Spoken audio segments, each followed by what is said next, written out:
서울 청담동 고급 병원의 야간 뒷문. 비는 조용히 내리고 있었고 거리는 유난히 고요했습니다. 그곳에 한 남자가 서 있었습니다. 후드티와 검은 마스크로 얼굴을 가린 남자는 등에 누군가를 업고 있었습니다. 회장님, 조금만 참으십시오. 곧 차 도착합니다. 그는 박진수. 강성그룹의 회장 강대호를 15년간 보필해온 전속 운전기사였습니다.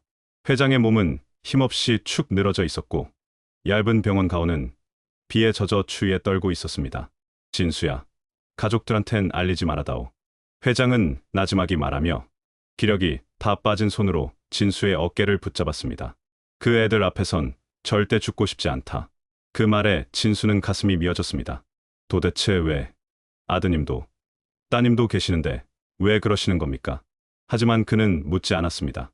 오랫동안 회장 곁을 지키며 배운 한 가지는 묻지 않아야 할 말은 하지 않는 것이었습니다. 잠시 후 회장이 준비해뒀던 개인 차량이 도착했습니다.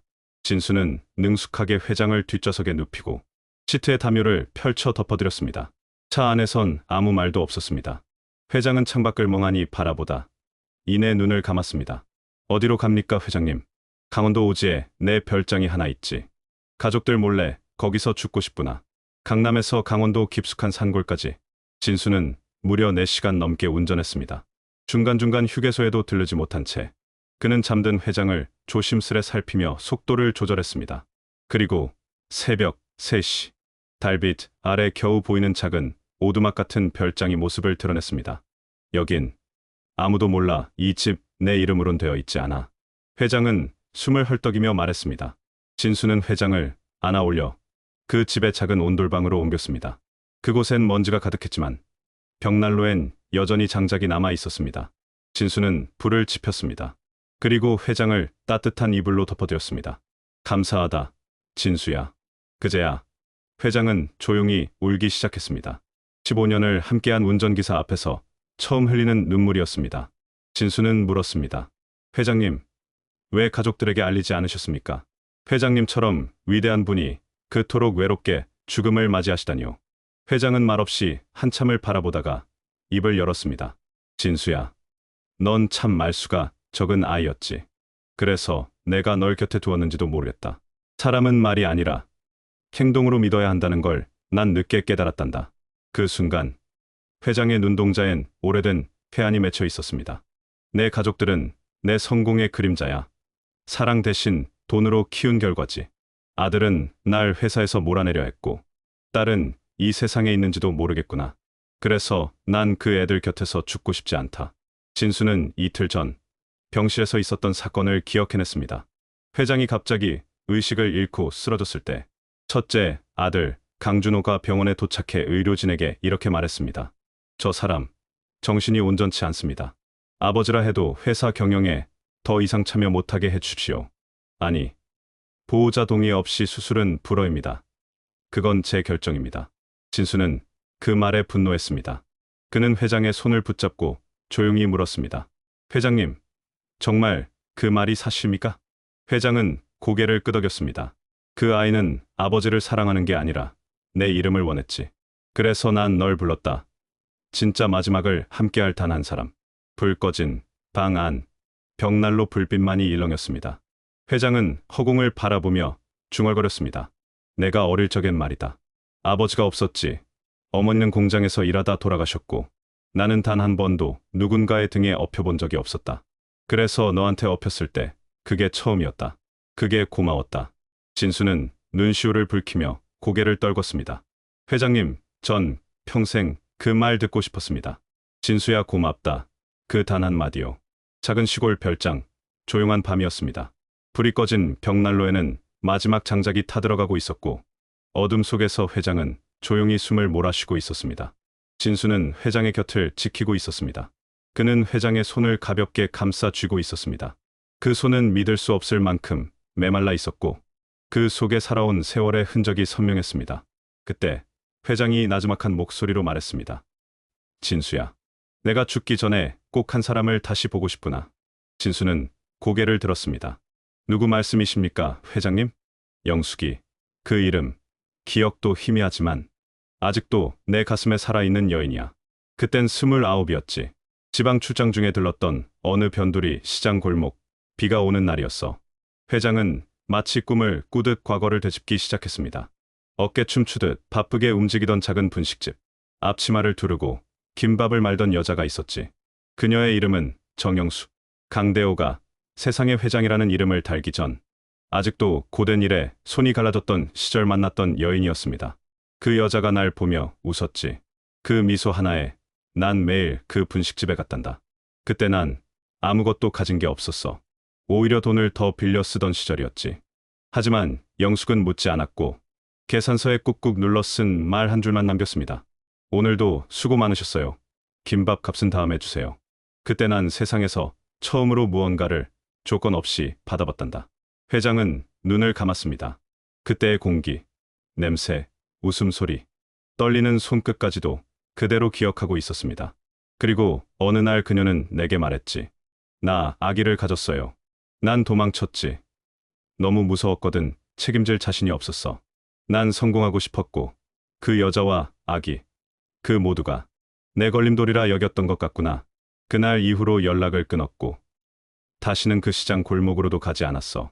그러다 몇 년 후 한 통의 편지가 도착했습니다.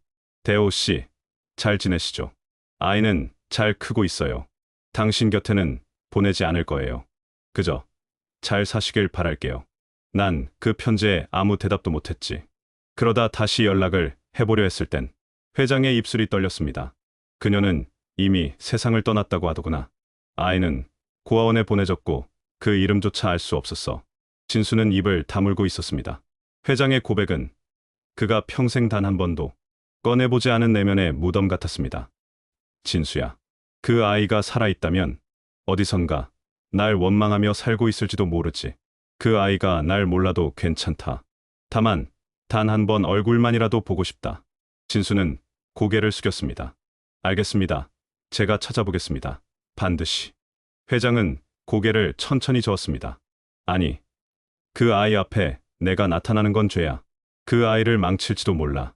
그러니 내가 대신 그 아이가 잘 살고 있는지만 알아봐다오. 그것만으로도 난 죽기 전에 숨을 쉴 수 있을 것 같구나. 그날 밤 비가 다시 내리기 시작했습니다. 진수는 침묵 속에서 회장의 곁을 지켰습니다. 그리고 회장은 잠든 듯 눈을 감은 채 중얼거렸습니다.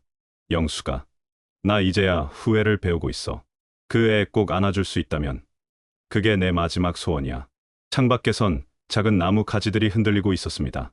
별장은 마치 세상에서 고립된 또 하나의 세계처럼 고요하고 외로웠습니다. 진수는 불 꺼진 창밖을 바라보며 속으로 되뇌었습니다. 회장님 꼭 찾아드릴게요. 그 아이가 무사히 살아가고 있다는 걸 그 눈으로 보여드릴게요. 시골 별장의 새벽, 창문 틈으로 여명이 스며들고 있었습니다. 회장은 밤새 한숨도 자지 못한 채 천장을 바라보고 있었습니다. 진수는 조용히 미음을 끓여 회장 곁에 내려놓았습니다. 입맛 없으실 수 있지만 그래도 한술 뜨셔야 합니다. 회장은 고개를 끄덕이며 숟가락을 들었습니다. 그리고 이윽고 말문을 열었습니다. 진수야, 준호 녀석 얘기를 해야겠구나. 강준호, 강대호 회장의 장남. 외모부터 카리스마까지 어릴 때부터 후계자로 자라났습니다. 준호는 날 쏙 빼닮았지. 머리 회전 빠르고 결단력도 있었어. 어릴 땐 정말 착한 아이였단다. 책을 사달라기보다 엄마 생일 선물 사자며 나를 졸랐지. 하지만 그가 고등학생이 되면서부터 변해갔습니다. 아버지의 그림자에 눌리기 싫었던 걸까? 아니면 성공을 향한 갈망이 너무 컸던 걸까? 미국에서 경영학 석사 마치고 돌아왔을 때 이미 나를 뛰어넘겠다는 눈빛을 하고 있었어. 진수는 조심스레 물었습니다. 회장님은 그분을 후계자로 생각하십니까? 회장은 미간을 찌푸리며 고개를 저었습니다. 그 애는 회사를 이끌 사람은 될 수 있어도 사람들의 삶을 지키는 회장은 될 수 없었단다. 내가 그토록 아꼈던 직원들을 구조조정 대상이라 부르구나. 3년 전 강대호 회장은 건강 문제로 임시 휴직을 선언했습니다. 그 자리를 강준호가 대행하게 되었고 회사의 구조조정이 시작됐습니다. 그는 회사를 수익 중심으로 바꾸기 시작했지. 수십 년 함께한 격리부장도 보안팀장도 내보냈단다. 단지 나이 많다는 이유 하나로 말이야. 그때부터 회장은 경영권 회수를 고려했지만 이미 강준호는 이 사진을 장악하고 있었습니다. 그 놈이 날 무능한 노인으로 만들려고 했지. 회장은 조심스럽게 회상했습니다. 병원에 입원했을 때 강준호는 의료진과 따로 면담을 가졌습니다. 그 대화 일부는 병원 관계자를 통해 회장에게 전해졌습니다. 정신 상태가 예전 같지 않습니다. 가끔은 과대망상처럼 들리기도 하고요. 회사를 위해선 보호 조치가 필요합니다. 내가 그 아이를 어떻게 키웠는데 이젠 날 요양원에 보내려 하더구나. 진수는 그 말을 들으며 주먹을 쥐었습니다. 어떻게 그런 말을? 회장은 쓴웃음을 지으며 말했습니다. 그 아이에겐 내가 아버지가 아니라 그저 권력의 출발점일 뿐이었지. 그래서 난 너를 택한 거다. 며칠 전 진수는 우연히 병원 기록을 확인하게 되었습니다. 회장의 의료 차트 일부가 조작되어 있었고 정신감정 진단서에는 경도 치매 증상이라는 문장이 쓰여 있었습니다. 하지만 회장의 실제 상태는 달랐습니다. 진수는 담당 간호사에게 은밀히 물었습니다. 회장님, 의식도 또렷하고 숫자나 날짜도 정확하신데요? 정신과 진단이라니 말도 안 됩니다. 그리고 그날 밤 진수는 병원 로비에서 강준호가 누군가와 통화하는 장면을 듣게 되었습니다. 예, 실장님, 회장님은 곧 퇴원하지 못하실 겁니다. 병원 측이랑 조율해 두었습니다. 유 원장, 이미 새 걸로 준비 중입니다. 진수는 귀를 의심했습니다. 회장님을 고립시키고 유 원장까지 조작하려고? 진수는 회장에게 그 사실을 말하지 않았습니다. 하지만 회장은 이미 다 알고 있었습니다. 진수야, 그 아이가 날 죽게 놔둘 리 없지. 그냥 나를 오래 살게 하지 않을 뿐이야. 그래서 말이다. 내가 가진 건 이제 오직 시간뿐이다. 그 시간이 다 가기 전에 그 애를, 딸을 꼭 한 번은 보고 싶구나. 회장은 천장을 올려다보며 중얼거렸습니다. 난 아버지로서도 회장으로서도 너무 많은 걸 놓쳤어. 이젠 누군가에게 따뜻한 이름으로 기억되고 싶구나. 진수는 더는 참지 못하고 결심합니다. 회장님의 따님, 그 아이가 살아있다면 지금이라도 그 둘을 만나게 해드려야 해. 그는 다음 날 아침 조용히 별장을 떠납니다. 단, 회장에겐 식자재 사러 마을에 다녀오겠다고 말할 뿐이었습니다. 그리고 진수는 회장의 오랜 비서였던 윤 실장을 찾아갑니다. 그가 알고 있는 단서들을 하나하나 복원해 나가기 시작합니다. 회장님 따님, 은채라는 이름이 맞습니까? 윤 실장은 고개를 끄덕이며 조용히 한 장의 사진을 꺼냈습니다. 이 아이, 회장님의 딸입니다. 지금은 강성그룹 총무팀 말단 사원으로 있습니다. 진수는 사진을 보며 굳은 얼굴로 말했습니다. 회장님보다 더 닮은 눈빛이군요. 서울역 3동 강성그룹 본사. 점심시간이 갓 끝난 오후 본관 14층 총무팀 구석진 사무실 한켠. 누군가 복잡한 사무 서류를 정리하며 조용히 기침을 하고 있었습니다. 그녀의 이름은 정은채. 나이 33. 강성그룹 본사 총무팀 계약직 사원이었습니다. 팀장님, 이거 지난달 출장비 정산표 다시 정리했습니다. 은채 씨, 수고했어요. 오늘도 야근 가능하죠? 네, 알겠습니다. 그녀는 누구보다 성실했지만 누구보다 조용했습니다. 회사 사람들은 그녀를 착한 애라 불렀지만 그 이상은 궁금해하지 않았습니다. 은채는 늘 혼자 점심을 먹었고 퇴근 후엔 작은 고시원 같은 원룸으로 향하곤 했습니다. 그리고 밤마다 작은 상자를 열었습니다. 그 안에는 사진 한 장과 편지 한 장이 담겨 있었습니다. 사랑한다. 내 딸아, 어떤 순간에도 널 지키고 싶었단다. 엄마, 정영수. 그날 오후 회사 앞 분식집에서 은채가 떡볶이를 받아들고 나왔을 때 한 남자가 조심스럽게 다가왔습니다. 혹시 정은채 씨 맞으십니까? 은채는 조심스럽게 고개를 들었습니다. 낯선 남자의 눈빛은 날카로웠지만 이상하게 따뜻했습니다. 누구세요? 저는 박진수라고 합니다. 회장님, 아니, 강대호 회장님의 운전기사였습니다. 은채의 얼굴이 굳어졌습니다. 회장님이요? 그게 저랑 무슨 상관이죠? 은채 씨께 꼭 드려야 할 말씀이 있습니다. 잠깐 시간 내주실 수 있으십니까? 은채는 망설였습니다. 그러나 그 남자의 눈동자 속에 그 어떤 거짓도 섞이지 않은 것을 느낄 수 있었습니다. 근처 조용한 카페, 창가 자리. 은채는 커피를 입에 대지도 못한 채 앉아 있었고 진수는 조심스럽게 작은 봉투를 꺼냈습니다. 이 편지는 강 회장님께서 직접 쓰신 것입니다. 당신께 드리라 하셨습니다. 왜요? 당신을 딸이라고 부르고 싶어 하셨습니다. 그 말에 은채는 순간적으로 웃음을 터뜨렸습니다. 그 웃음은 비웃음이었고 동시에 방어였습니다. 딸이요? 세상에 저 같은 사람 많은데 왜 이제 와서 딸이라 하세요? 진수는 조용히 봉투를 내밀었습니다. 읽어보십시오. 회장님은 직접 찾아뵐 용기가 없다고 하셨습니다. 은채는 떨리는 손으로 편지를 열었습니다. 은채야, 나는 너를 얼굴조차 보지 못하고 살아온 죄인이다. 내가 한때 저버린 사랑이 너를 세상에 보내고 홀로 두게 만들었다. 아버지라 부를 자격은 없다. 하지만 널 잊은 적은 없다. 매년 생일이면 시장 떡볶이 골목에서 혼자 술을 마셨다. 너에게 해줄 수 있는 게 아무것도 없었던 시간들이 지금 이 순간 너무나 아프게 밀려온다. 단 한 번 내 진심을 내 가슴에 닿게 해줄 수 있다면 그걸로 나는 충분하다. 아버지라 부르지 못한 사람, 강대호. 은채는 편지를 내려놓고 말없이 창밖을 바라봤습니다. 입술은 떨리고 있었고 눈가가 붉게 물들고 있었습니다. 엄마가 한 번도 말한 적 없었어요. 아빠가 있다는 말도 단 한 번도. 제가 고아원에서 나오고 혼자 컸어요.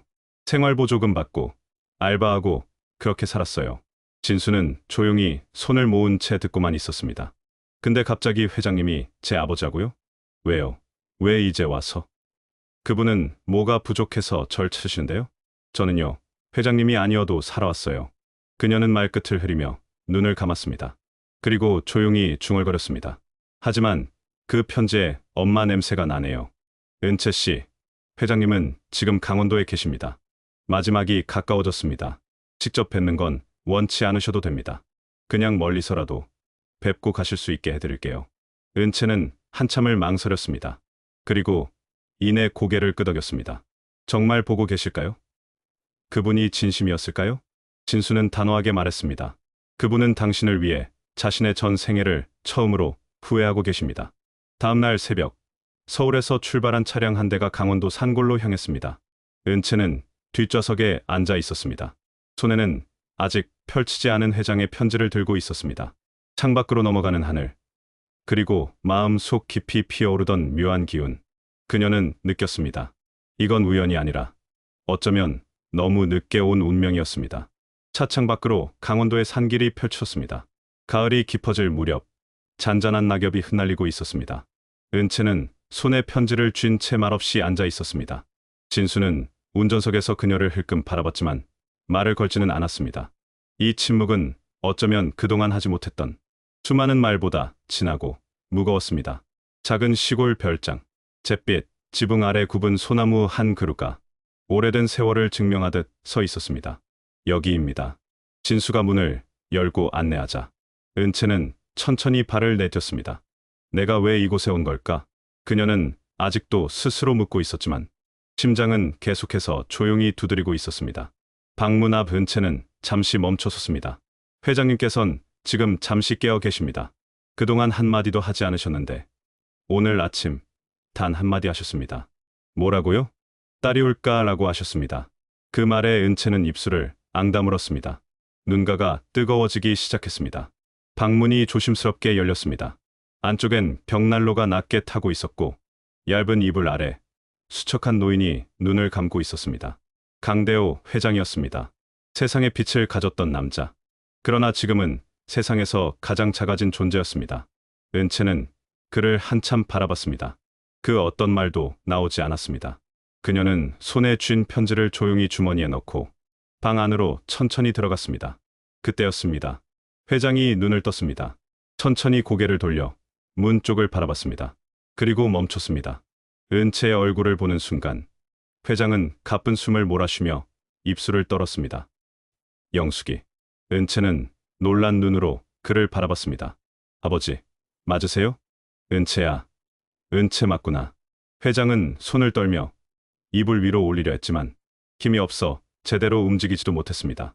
정말 와줬구나. 그 목소리는 세상의 어떤 말보다 조용했고 뜨거웠습니다. 은채는 침묵 속에서 방 한가운데 앉았습니다. 두 사람 사이엔 불과 두 걸음거리. 그러나 그 걸음보다 훨씬 더 먼 세월이 가로놓여 있었습니다. 왜 저를 그렇게 살게 하셨어요? 엄마 혼자서 얼마나 힘들었는지 아세요? 그런데 단 한 번도 찾아오지 않으시고 왜 이제서야? 회장은 눈을 감았습니다. 그 말 하나하나가 칼이 되어 가슴을 찔렀습니다. 내가 죄인이야. 용서받을 수 없는 죄인이지. 그래도 한 번만 내 손이라도 잡고 싶구나. 은채는 그 말에 고개를 천천히 돌렸습니다. 제가 지금 손을 내민다고 해서 그 시간이 지워지는 건 아니에요. 하지만 그녀는 조용히 손을 내밀었습니다. 회장의 메마른 손이 그 위에 포개졌습니다. 지금이라도 한 번쯤은 아빠 손 잡아보고 싶었어요. 두 사람은 오래도록 아무 말 없이 그 손을 붙잡고 있었습니다. 밖에선 나무숲이 바람에 흩날렸고 작은 새가 지붕을 스쳐 지나갔습니다. 세상은 여전히 움직이고 있었지만 그 방 안은 마치 시간이 멈춘 것 같았습니다. 은채의 눈에서 눈물이 한 줄기 흘러내렸고 회장은 그의 손을 꼭 쥔 채 중얼거렸습니다. 영수가, 우리 아이가 이렇게 컸어. 그리고 날 용서해줬어. 진수는 조심스럽게 회장의 머리맡 서랍을 열어 작은 나무 상자를 꺼냈습니다. 그 안에는 유언장이 한 장, 그리고 오래된 분홍색 털실 목도리가 있었습니다. 은채 씨, 이건 회장님께서 당신에게 꼭 전해달라고 하셨습니다. 이건 당신 어머니가 직접 드신 겁니다. 회장님께 보냈지만 돌려보내셨던 그 목도리. 은채는 조용히 그것을 품에 안았습니다. 털실 사이로 어릴 적 기억이 떠올랐습니다. 이거 제가 5살 때 잃어버렸던 건데 그게 아버지께 갔었군요. 그날 밤 별장 안은 조용했습니다. 은채는 회장의 곁에서 잠이 들었습니다. 작은 손을 꼭 잡은 채 벽난로의 마지막 불꽃이 사그라질 때까지 두 사람은 함께 있었습니다. 진수는 마당에서 조용히 담배를 피우고 있었습니다. 그의 눈에도 눈물이 맺혀 있었습니다. 회장님, 정말 저 아이를 그렇게도 보고 싶으셨군요. 은채가 잠에서 깨어났을 때 회장은 조용히 숨을 거두고 있었습니다. 눈을 감은 채 고요하게, 마치 오래된 기도를 마친 수도승처럼 편안한 얼굴이었습니다. 아버지. 그녀는 목이 메인 채 그의 이마를 어루만졌습니다. 고맙습니다. 이제야 제 자리에 돌아온 것 같아요. 진수는 조용히 고개를 숙였습니다. 그리고 회장의 머리맡에 놓인 상자에서 두 번째 편지를 꺼냈습니다. 그 편지는 단정한 글씨로 적혀 있었습니다. 내 남은 재산의 51%는 사회공헌재단 강성나눔재단에 기부한다. 그리고 49%는 내가 평생 놓쳤던 사람 정은채 앞으로 귀숙한다. 강준호에겐 이미 그가 가진 것으로 충분하다 생각하니 별도 상속은 없다. 내 진정한 뜻을 전할 이는 내 오랜 버시자 버처럼 곁을 지켜준 박진수에게 맡긴다. 진수는 손을 떨며 편지를 내려놓았습니다. 회장님, 정말로 이 모든 걸 정리하셨군요. 며칠 뒤 회장의 장례식이 은밀하게 치러졌습니다. 조화도 없고 언론에도 공개되지 않았습니다. 유언장은 회장의 법률 대리인을 통해 강준호에게 전해졌습니다. 그리고 다음 날 강성그룹 전체 이사회에 충격적인 내용이 공표됩니다. 회장 유언에 따라 그룹 지분 49%는 정은채에게 귀속된다. 단, 모든 지분은 사회공헌 목적 외엔 사용할 수 없다. 그게 무슨 말이야? 그 여자가 누구길래 내 아버지 지분을. 강준호는 분노하며 책상을 뒤엎었습니다. 당장 법적 소송 준비해. 유언장 무효 소송 걸어. 그러나 모든 문서엔 회장의 자필 서명과 지장이 찍혀 있었고 법적으로도 흠결이 없는 완전한 유언장이었습니다. 그는 무력해졌습니다. 그토록 쥐고자 했던 권력, 그 모든 것이 사랑이라는 이름 앞에 허물어졌습니다. 한 달 후 은채는 강성나눔재단 이사장으로 선임되었습니다. 하지만 그녀는 회의실에 앉기 전 이사회 전원에게 이렇게 말했습니다. 저는 아버지의 의지를 지키는 사람일 뿐입니다. 욕심도 야망도 없습니다. 하지만 단 하나, 그분이 마지막에 보여주신 따뜻함만은 반드시 실현해내겠습니다. 그날 회의실은 숨죽인 채 은채의 눈빛을 바라봤습니다. 진수는 그날 이후 조용히 회사를 떠났습니다. 은채는 그에게 말했습니다. 진수 아저씨, 제 옆에 남아주시면 안 될까요? 진수는 고개를 저었습니다. 저는 회장님과 함께 머물던 사람입니다.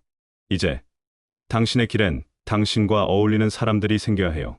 그리고 저는 이제 평범한 이름으로 살고 싶습니다. 그는 마지막으로 은채에게 큰 절을 했습니다. 고맙습니다, 따님. 그리고 회장님, 정말 수고 많으셨습니다. 겨울이 지나고 산골 마을에도 봄이 찾아왔습니다. 기와 지붕 위로 햇살이 부드럽게 내리쬐고 얼어붙었던 땅엔 작은 풀잎이 고개를 내밀기 시작했습니다. 작은 시골 별장. 이제 그곳엔 회장의 흔적이 남겨진 채 조용한 고요만이 머물러 있었습니다. 서울 강성나눔재단 사무실. 은채는 출근하자마자 직접 커피포트를 들고 회의실을 돌며 인사했습니다. 이사님, 여기 따뜻한 커피입니다. 고맙습니다, 이사장님. 그냥 은채라고 불러주세요. 우리 동료잖아요. 그녀는 회장처럼 권위적인 의전을 원치 않았습니다. 대신 모든 직원이 이름으로 서로를 부를 수 있도록 했고, 회의실에도 군더더기 없는 둥근 테이블만 놓았습니다. 은채는 자신이 맡은 재단에서 소외계층 어린이 장학 지원, 퇴직자 정서 치유 프로그램, 그리고 고아원 출신 청년 정착 지원 프로젝트를 기획했습니다. 그 기획을 설명하던 날, 그녀는 이렇게 말했습니다. 누군가는 저를 유산을 물려받은 딸이라 부르겠지만, 전 그 어떤 유산보다 그분이 마지막에 보여준 후회와 사람을 향한 마음을 제 진심으로 기억하고 싶습니다. 회의실 안엔 박수가 잔잔히 울려 퍼졌습니다. 서울 외곽, 작은 마을버스 차고지. 진수는 이제 시내버스 기사로 일하고 있었습니다. 검은 점퍼에 조끼를 입고 버스에 오르기 전 깊게 인사한 뒤 말했습니다. 어르신, 오늘도 좋은 하루 되십시오. 고맙네. 여전히 예의 바르네. 자네. 그는 대형 재벌 회장의 그림자였던 삶을 내려놓고 평범한 한 사람으로 돌아가 사람들의 하루에 조금이나마 도움이 되는 삶을 살고 있었습니다. 어느 봄날 은채는 다시 강원도의 별장을 찾았습니다. 회장의 유해는 화장되어 작은 유골함에 담겨 별장 뒤편의 소나무 아래에 묻혀 있었습니다. 그곳엔 작은 비석 하나만 놓여 있었습니다. 강대호. 처음으로 누군가의 이름을 부르고 떠나다. 은채는 그 비석 앞에 무릎을 꿇었습니다. 아버지, 저는 이제 괜찮습니다. 혼자가 아니라는 걸 알게 됐고요. 그 따뜻함을 누군가에게 물려줄 수 있을 것 같아요. 늦게 오셨지만 끝내 와주셔서 감사합니다. 그녀는 조용히 눈을 감고 바람을 맞았습니다. 진수는 한 통의 편지를 썼습니다. 그는 조용히 읊조리듯 그 편지를 읽었습니다. 회장님, 당신은 결국 딸을 만나셨고, 딸은 결국 아버지를 용서했습니다. 당신이 남긴 재산보다 당신이 남긴 진심이 더 큰 유산이 되었음을 전 이제야 알 것 같습니다. 당신이 웃는 얼굴로 떠나셔서 이 세상도 그제야 조금 따뜻해졌습니다. 그 봄날, 그 눈빛 저는 평생 기억하겠습니다. 산자락에 햇살이 내려앉고 있었습니다. 나뭇가지엔 새잎이 돋고 있었고, 작은 별장 굴뚝 위론 희미한 연기가 피어올랐습니다. 세상은 여전히 바쁘게 돌아가지만 누군가의 진심은 이렇게 조용히 뿌리를 내리고 있었습니다. 사람이 남긴 유산은 결국 사람입니다. 그 한 줄이 오늘을 살아가는 이들의 가슴을 두드리고 있었습니다. 마지막 순간까지 가족도 모르게 해달라던 회장의 말은 누군가에겐 배신처럼 들릴지 모르지만 그 말 속엔 한 인간이 인생 끝에 남긴 용기, 후회, 그리고 사랑이 있었습니다. 이 이야기가 마음에 드셨다면 좋아요와 구독 부탁드려요. 다음 영상에서 또 만나요. 감사합니다.